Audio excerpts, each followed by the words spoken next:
Your jest caters to no attention I could give. An entire city of 14,000 couldn't have just faded into the night, Kay. A CRM trooper inspects the open door leading into a local bakery. Inside, the walls were ravaged and torn to shreds, as well as the cutlery being upon the floor. The entire place was in ruins, but not a single drop of blood was found anywhere. Signs of clear struggle, but no murder. Or I'll be laden with reality, there be no remains, except a feigned struggle. The Brahmin commander brings his large fingers through the ragged slash marks on the inside of the door, then looks out to the rest of the street. Indeed, no blood, no bodies, nothing but the marks of a vicious animal. Where it be colossoids? Impossible. Nothing of the sorts. I bends me ear to the soil, hearings of rumors and high commands. Some ta army brewing further in the upper territories. Probably Draco raiding parties. Effer, this is not Dracor. It is something else. The commander takes off his helmet to visually inspect his surroundings. The city of Kielpa, a major fishing and trading hub of the Seolan Empire, and not a single survivor. Just a ghost town. I've received an update from our squad in the South District. They found a blood trail leading into the sewers. Should we convene? The trooper looks to the commander. He simply nods and rubs his chin in confusion. What is it they beings? Where's they've gone? The commander furrows his brow with dissatisfaction of the facts and clues at hand. Something was definitely wrong. He could feel it in his bones. The entire unit came together on the sewers upon the commander's orders, and they saw the first sign of anyone in several days in their search. A single blood trail leading into the darker sewer tunnels.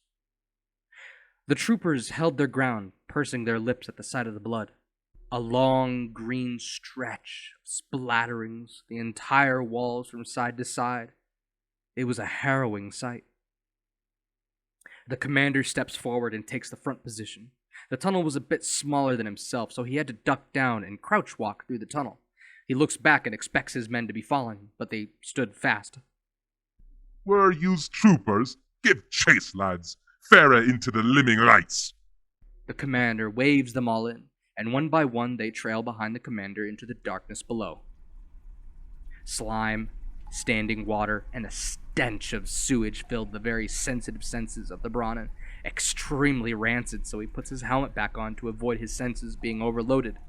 The commander lays down illumination to light the way. Hopefully the tunnel got larger so he wouldn't have to crouch the entire way, as it was stressing his legs to do so for so long. The tunnel slowly became a larger center room, still filled with ankle high with sewage water. Lights filled the room from the arriving CRM forces, illuminating the entirety of the center as they filed in. Commander, the blood trail ends here. A body, an Acution Sal. Her wounds are bad. She looks like she's been here for a while.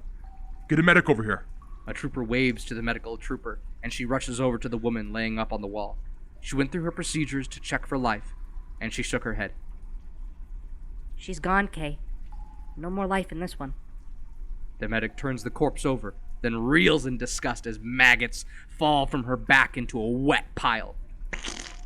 The Acution had her entire back chewed apart and ripped open, with most of her internal organs already torn out and decayed flesh filling her voids with maggots and worms filling the rest. Troopers all around turned their heads away, one even taking off his helmet to vomit. The commander hisses out multiple curses, kneeling down to the Acution corpse.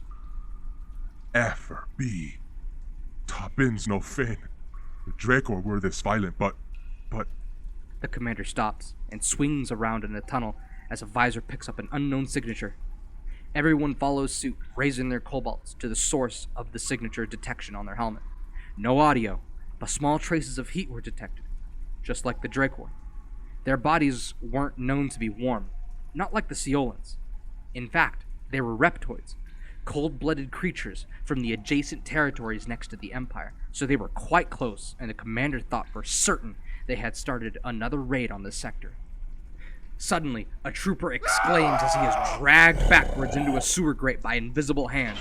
His chest armor rattles loudly against the steel grate, and he couldn't fit through, and the trooper tries to break free by viciously thrashing about. Other troopers stick their cobalts into the metal grate and pop off several bolts of plasma into their opposing target. On visor, there were no heat signatures, only bright bursts of orange blood splattering the back of the trooper. Glowing orange blood? The commander rushes over to help the trooper break free, grabbing onto his chest armor and yanking him backwards. The plasma fire and combined effort broke the trooper free at last, with howling, screeching echoing the tunnels around them. Suddenly, they felt it. A distant rumble, low and growing steadily louder. The sewage jumped and ripples were forming around the unit's feet. The commander stands up and furrows his brow at the growing vibrations. The Dracoar never had numbers larger than a few dozen, so this was highly unusual. The troopers formed a circle formation with all their weapons facing outwards and standing ready for combat. Standings firm, troopers. Dracoar raid in numbers, but Before the commander could even finish his sentence, the enemy was upon them, pouring through the tunnels by the dozens, by the hundreds. The sewer was suddenly filled with bursts of yellow plasma flares and yelling across the combat, slick, dark-fleshed force, swiftly moving foes swathed over the CRM troopers with no effort whatsoever. The commander was knocked backwards into another tunnel by the sheer volume of bodies suddenly filling the sewage opening, with the screams of his soldiers being violently ripped open and bitten apart pierced his ears. He rips off his helmet and stares into the sleek black mass of moving scales, claws, and fangs. The entire scene made the commander forget where he was, watching a single hand stick out from the slithering masses. He dives for the hand, pulling with all his strength backwards to hopefully save at least one trooper. He falls flat on his rump, with only the severed arm of his troopers in his hand. He screams out of intense fear, dropping the arm to the ground and quickly making for his escape backwards. He didn't care which direction he was going, as long as he got out. Greetings, travelers!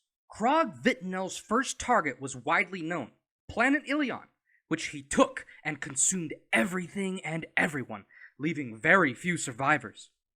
No one really knows where the Kragaan came from, only that they were hungry for carnage. If you see a Kragaan nest on your adventures, make sure to destroy it. Good ventures on your journey, travelers, and may we see each other again soon.